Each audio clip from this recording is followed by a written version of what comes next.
अपना एक्सपेक्टेशन होता है कि चेस्ट ऐसा होगा, लेकिन उसका रियलिटी ये होता है।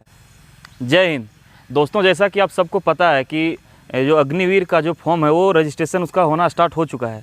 तो जो लोग अभी रजिस्ट्रेशन नहीं किए हैं वो रजिस्ट्रेशन करवा लें सबसे पहले, और अपना प्रैक्टिस जो है उसको स्टार्ट कर दीजिए, ठीक है। क्योंकि जब तक आप प्रैक्टिस नहीं कीजिएगा तब तक ना आपका दौड़ बन पाएगा, ना ही आपका चेस्ट बनेगा, ना ही कुछ बन पाएगा। क्योंकि जो पिछला बार जो हुआ था रैली, उसमें सबसे ज़्यादा चेस्ट में लोगों को छाटा गया था, इसलिए आपको चेस्ट पर भी ज़्यादा ध्यान देना है। लोगों का होता है, अपना एक्सपेक्टेशन होता है कि चेस्ट ऐसा होगा, लेकिन उसका रियलिटी ये होता है। तो उसमें आपको कैसे इंप्रूव करना है उसके बारे में आज हम बात करेंगे, चेस्ट के बारे में, कि चेस्ट को कैसे बनाना है, चेस्ट को इंप्रूव कैसे करना है, अपने चेस्ट का साइज़ को ध्यान रखना है। कि वहाँ हमारा जो चेस्ट का मेजरमेंट है वो बोला गया है कि पहले बिना फुलाए हुए 77 नापा जाएगा और फिर फुला के उसको 5 या 6 सेंटीमीटर फुलाना होता है, ठीक है। तो आपको ये ध्यान में रखना है कि उतना फुलाना भी है, चेस्ट मेरा कम से कम 77 होना ही चाहिए, तो उससे कम नहीं होना चाहिए। आप अपना चेस्ट को कैसे इंप्रूव कीजिएगा उसके बारे में आज हम आपको कुछ एक्सरसाइज बताएंगे और कुछ टिप्स बताएंगे और उसके डाइट के बारे में बताएंगे। तो चलिए वीडियो को शुरू करते हैं। तो सबसे पहले मैं अगर एक्सरसाइज का बात करूँ तो सबसे पहला एक्सरसाइज है वो है पुशअप। आप एक जो नॉर्मल पुशअप होता है, ठीक है, उसको वो पुशअप को आपको डेली करना है। ये जो पुशअप है उसको डेली करना है, इससे आपका जो स्ट्रेंथ है वो बहुत अच्छा से बिल्ड होगा। तो सबसे पहले हम पुशअप का बात करते हैं। तो चलिए पुशअप करके दिखवाते हैं आपको कि पुशअप कैसा होता है। ध्यान देना है कि जो हमारा हाथ रहेगा वो जितना हमारा शोल्डर है, ये शोल्डर के साइज़ के बराबर ही हाथ रहेगा। हाथ ज़्यादा फैला हुआ नहीं रहना चाहिए और हमारी ये बॉडी है वो पूरा सीधा होना चाहिए। उसके बाद पुशअप, और एक बात और कि हाथ जो है वो बाहर नहीं जाना चाहिए, हाथ ये सीधा आना चाहिए। तो उससे क्या होगा कि हमारा जो ये बाजू है ये हमारा मजबूत होगा और हमारा स्ट्रेंथ सही होगा। फिर अगले एक्सरसाइज की बात करूं तो दूसरा जो एक्सरसाइज है, ये जो एक्सरसाइज पहले मैं बताया हूँ ये वार्म अप के लिए, इससे वार्म अप आपका हो जाएगा। उसके बाद दूसरा पुशअप है, उसको बोलते हैं वाइड पुशअप, ठीक है। वाइड पुशअप लगाना है, वो भी करके आपको दिखवाते हैं कि वाइड पुशअप कैसा होता है। वाइड पुशअप में आपको क्या करना है, वाइड पुशअप में आपका जो हाथ रहेगा वो शोल्डर से थोड़ा बाहर रहेगा। आपको माप लेना है, शोल्डर से एक एक जो होता है हाथ वो माप लेना है और बॉडी को पूरा फ्लैट रखना है, सामने देखना है और पुशअप लगाना है। चलो ये परफेक्ट पोजीशन होता है वाइड पुशअप का। इससे क्या होगा कि जो हमारा चेस्ट है ये हमारा फैलेगा और हमारा चेस्ट जो है पंप करेगा, ठीक है। ये दूसरा एक्सरसाइज हो गया। अगर मैं तीसरे एक्सरसाइज की बात करूं तो जो लोग, बहुत ऐसे भी लोग होते हैं जो बिगिनर होते हैं, उनको पता नहीं है कि उनको अभी स्ट्रेंथ नहीं होता है पुशअप लगाने का, तो उनके लिए है कि वो आप नी पुशअप लगाएं। वाइड पुशअप ही अगर जिससे नहीं हो पाता है, बहुत लोगों का होता है कि हाथ में ताकत नहीं होता है, तो वो अपना वाइड पुशअप लगा सकते हैं, लेकिन नी के बल पे। तो नी के बल पे कैसे पुशअप लगाना है वो दिखाते हैं आपको। ये जो पुशअप है ये नी पुशअप है। इससे क्या होगा कि अगर इससे थोड़ा कम बल कम लगेगा, ताकत कम लगेगा और आप पुशअप भी कर पाइएगा।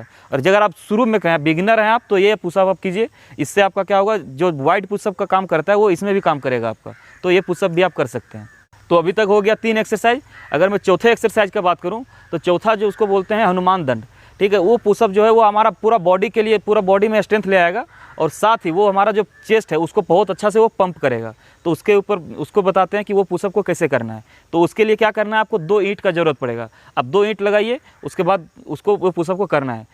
इस पुशअप में आपको क्या करना है, आपको नीचे से ऐसे जाना है और फिर उसी तरह रिटर्न आना है। चलो ये देखिए, ये जिस तरह जा रहा है फिर उसी में रिटर्न भी आना है। इससे क्या होगा, जो हमारा चेस्ट है वो बहुत अच्छा से पंप करेगा और हमारा जो स्ट्रेंथ, बॉडी स्ट्रेंथ है वो बहुत अच्छे से बिल्ड होगा।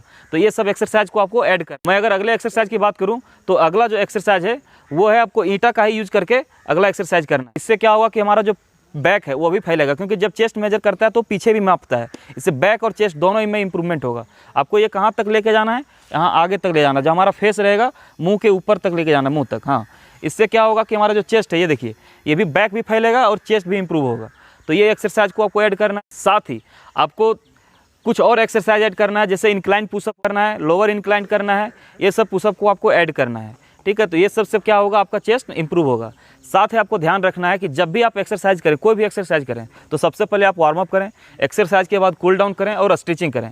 ये 3 चीज़ प्रॉपर वे में करें, जिससे आपका क्या होगा कि शरीर में पेन नहीं होगा। और जब आपका पेन नहीं होगा तो आप कोई भी एक्सरसाइज अच्छे से कर पाइएगा और उससे आपको बेटर बेनिफिट भी होगा। और दूसरा बात यह ध्यान में रखना है आपको कि कोई भी एक्सरसाइज, जो भी आपको जो चेस्ट, मान लीजिए आप चेस्ट एक्सरसाइज कर रहे हैं तो आपको डेली नहीं करना है, आपको मसल को रिलीफ करने का टाइम देना है। आप अल्टरनेट करें या तो 2 दिन छोड़ के 1 दिन करें। इससे क्या होगा कि आपका जो चेस्ट का मसल है वो रिलैक्स होगा, तो फिर वो अगला बार पंप करेगा। इसीलिए क्या होगा, तो धीरे धीरे वो इंप्रूव होगा। अगर आप डेली करते हैं तो आपका क्या होगा, मसल स्टिफ हो जाएगा, टाइट हो जाएगा, जिसके वजह बाद वो एक समय के बाद वो रुक जाएगा वहीं, जिसकी वजह से बहुत लोगों का होता है कि वो उसका चेस्ट नहीं इंप्रूव कर पाता है। उसका कारण यही होता है कि वो डेली वो एक ही एक्सरसाइज को करते हैं। आप एक्सरसाइज में वेरिएंट लाएं, चाहे आप रनिंग कर रहे हो या चेस्ट के लिए कर रहे हो या कुछ भी करते हैं, आप जब तक वेरिएंट नहीं लाएंगे अपना एक्सरसाइज में तब तक आपको इंप्रूवमेंट दिखेगा ही नहीं। बहुत लोग होता है कि डेली 5 किलोमीटर दौड़ रहा है, तो उससे क्या होता है, उसका जो स्पीड होता है वो इंप्रूव नहीं हो पाता है, उसका इंड्योरेंस और स्टेमिना बहुत अच्छा बन जाता है, लेकिन उनका जो रनिंग का स्पीड है वो नहीं बन पाता है। उसके पीछे रीजन यही होता है कि वो एक ही चीज़ को पर डे फॉलो करते हैं। जब एक ही चीज़ को हम पर डे फॉलो करते हैं तो हमारा जो बॉडी है उस चीज़ को अडॉप्ट कर लेता है। जब अडॉप्ट कर लेता है तो उसी चीज़ में हम सीमित रह जाते हैं। इसीलिए आपको कोई भी जब एक्सरसाइज भी करें या रनिंग करें तो आपको वेरिएंट लाना बहुत ज़रूरी है। अब मैं बात करता हूँ डाइट का। तो डाइट की अगर बात करूँ तो आपको क्या करना है, प्रोटीन का इंटेक्स को ज़्यादा कर दें। अब प्रोटीन का जितना भी खाना होता है उसको ज़्यादा लें। इससे क्या होगा कि आपका जो मसल बिल्डिंग है उसमें इंप्रूवमेंट दिखेगा। और भी अगर कोई भी डाउट होता है तो आप कमेंट बॉक्स में कमेंट करें। और वीडियो अगर अच्छा आपको लगा हो, इन्फॉर्मेटिव लगा है तो वीडियो को लाइक करें, शेयर करें और चैनल को सब्सक्राइब करें। जय हिंद।